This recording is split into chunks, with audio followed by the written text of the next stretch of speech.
20 minutes before 8 o'clock here on Morning Live. A very good morning to you if you have just joined in, and welcome to Morning Live. Now, a strike by healthcare workers in the Northwest province has led to the province running out of medicine and other medical supplies. The strike, which started about a month ago, has crippled the healthcare system in that province, as medical facilities are reportedly running short on painkillers, chronic medicine, HIV tests and antiretroviral insulin, as well as basic necessities such as your gloves and syringes. Section 27, a social justice organization, says 95% of hospitals and clinics in that area do not have medication as it is now. Joining us this morning in our studios in Johannesburg is Vuyokazi Gonyela from Section 27. Vuyokazi, good morning to you. Thank you so much for coming through. Good morning, Palesa. Now, there have been numerous and various reports of patients being turned away, shortage of medicines, as I said on my introduction. But you've been there on the ground. Talk to us about the situation. It looks like the situation is very dire. The situation is bad, Palesa. When we visited facilities a couple of weeks ago, like 2 weeks ago, we went to about 8 facilities because they had called in and told Section 27 and TAC that they were out of medication. Medication ranged from Panados to HIV testing kits to simple things like condoms and injectable contraceptives and ARVs, of course. So we met with facility managers and pharmacy assistants, and those people were very frustrated because they are the ones who tells patient to go home because I do not have medication. I have nothing to give to you. Not even a simple Panado. Not even a simple Panado. And to some facilities, they didn't even have HIV prophylactic treatment, the one that you give to newborn babies that are born by HIV positive mothers.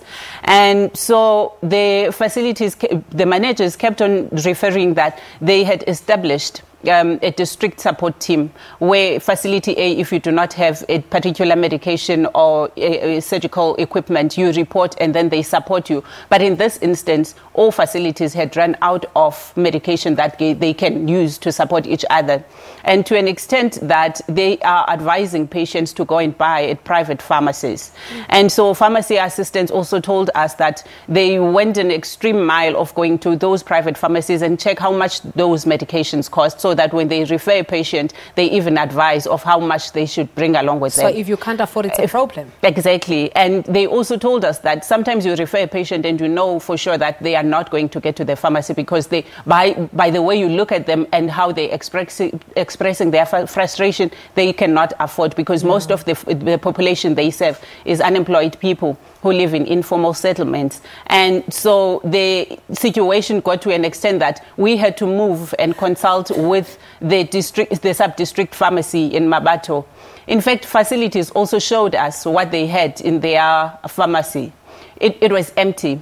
In one facility, we found 1 bottle of second-line ARV treatment, which they said that bottle, they would have to divide it by 4. So one person who comes in would get a supply of 7 days, and then the next person up to the 4th person. The 5th person would go home with nothing.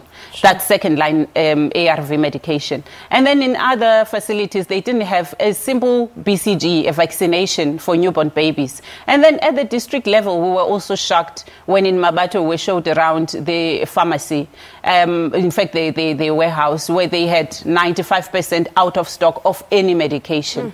And then we had to go up the ladder to engage with the provincial union, which is NEHAU, that at the time were the leading workers on the strike. NEHAU told us various issues ranging from the concerns which goes back to 2009 that have not been addressed by the Department of Health and the provincial leadership, which is through the office of the MEC and the Premier.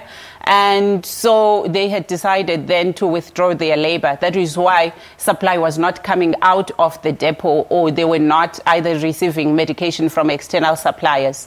And so we had to go and talk to the Provincial Department of Health and present what we have found. The report. Yes, we did have a conversation with the acting HOD, with the communications person, with the HAST manager and the pharmacy manager. We presented how the situation is affecting people's lives and the extra financial cost is putting on patients to come back and forth, hoping that the following day would get medication. And they called on for civil society to support them. But what was clear out of our conversation with them is that the province did not have a plan. They only relied on the appointed task team task team, by the Premier, which is made up of 3 Premiers and 2 automatic members, 3 MECs, MEC for Education, Tourism and Finance, and then MEC for Health and Social Development became automatic members, which then those task team members had to go back and communicate with the union and other concerned people. So is the department now acknowledging that there are problems? Because from what we've been seeing and hearing from them, it looks like the department has been in denial of what is exactly happening down there at those institutions. The Provincial Department of Health has been in denial. Facilities have accepted that they are experiencing challenges. Now, their denial led to us meeting with the National Department of Health Director General, which is Dr. Precious Matsoso, because we also had to escalate the matter to the highest level. Yeah. And she acknowledged that they have seen Northwest struggling since 2017. They tried to reach out to Northwest and they were told, we got this, we have things under control. Which is not the case. Which is not the case. You're a social justice organization, of course, representing the needs of those who cannot actually voice out their concerns. We've seen patients being discharged. Some of them had to discharge themselves from hospital. This is a violation of the Constitution to turn patients away from health institutions.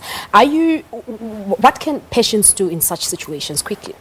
So in such situations, we're encouraging patients to inform us through Stop Stockouts project, because Section 27 is a member of a consortium of 4 organizations who monitors stockouts, but also the Provincial Department of Health and as well as the National Department of Health are the ones who have a constitutional obligation to provide health services to patients. Now, infringement of those services means they are breaking the law, which is the Constitution. So we can see a number of lawsuits in the future against the Department of Health. We can see that because there's consequences of this. We're going to see high HIV infections. We're going to see unplanned pregnancies. We're going to see a turnout of people who comes to health facilities for termination of pregnancies because they did not plan this. And their life is compromised because you can't stay without your chronic medication. The deployment of the army, the minister made the announcement that the army will be deployed to assist. Is, from what you've observed so far, is it really alienating the problems there?